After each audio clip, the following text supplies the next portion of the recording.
এটা আমাকে বুঝাই দিতে হবে। অতীতও বুঝাইছি, এখনো বুঝাই।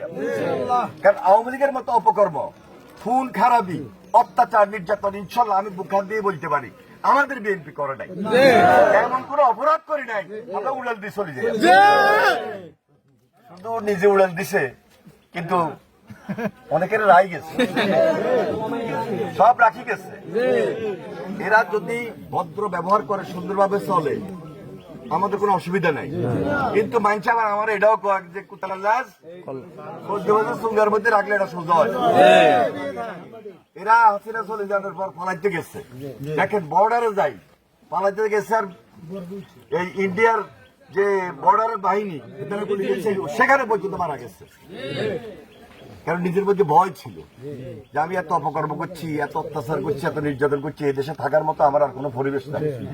পাবলিকে গিরি ফেলায়, জিয়া নেই অত্যাচারীদের পাবলিক গিরি ফেলায়। তারপরও আমরা এই জন্য বলছি আইনকে নিজের হাতে নিব না। খুন খারাপের রাজনীতি আমরা করবো না বা করি না। এখন আমরা 15 বছর এই অত্যাচার নির্যাতন সহ্য করিও আমরা কাঙ্ক্ষিত লক্ষ্য কিন্তু সময় মতো বুঝতে পারি না। এই যে তরুণ যারা আছে, ছাত্র যুবক, এরা ছাত্র জনতার যে আন্দোলন তৈরি করছে, আল্লাহর হুকুম হচ্ছে, তারপরে তো হাসিনা উড়ালটা দিচ্ছে। তাহলে দেশ কি আমরা শুধু বিএনপি আলারা চালাই?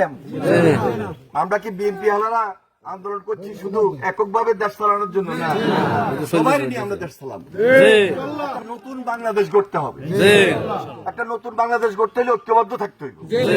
সরকার বর্তমান যে অন্তর্বর্তীকালীন সরকার আছে, প্রফেসর ডক্টর মোহাম্মদ ইউনূস, তাকে আমরা সহযোগিতা করি। একটা শক্তিশালী বাংলাদেশ, নতুন বাংলাদেশ আমরা গড়ে তুলবো। আর এই কাজটা করবে ইয়াং জেনারেশন, জেড জেনারেশন। এই জেনারেশন আমাদেরকে দেখাই দিচ্ছে যে আমরা কি করতে পারি। সুতরাং তাদেরকে আমরা সবসময় সেলিউট করি। আচ্ছা, এখন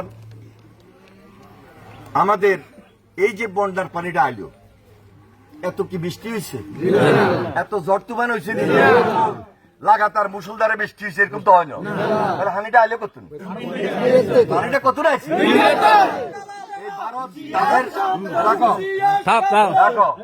এই যে ভারতের বান কাটে দিচ্ছে, এটা একটা ষড়যন্ত্র, এটা পরিকল্পিত।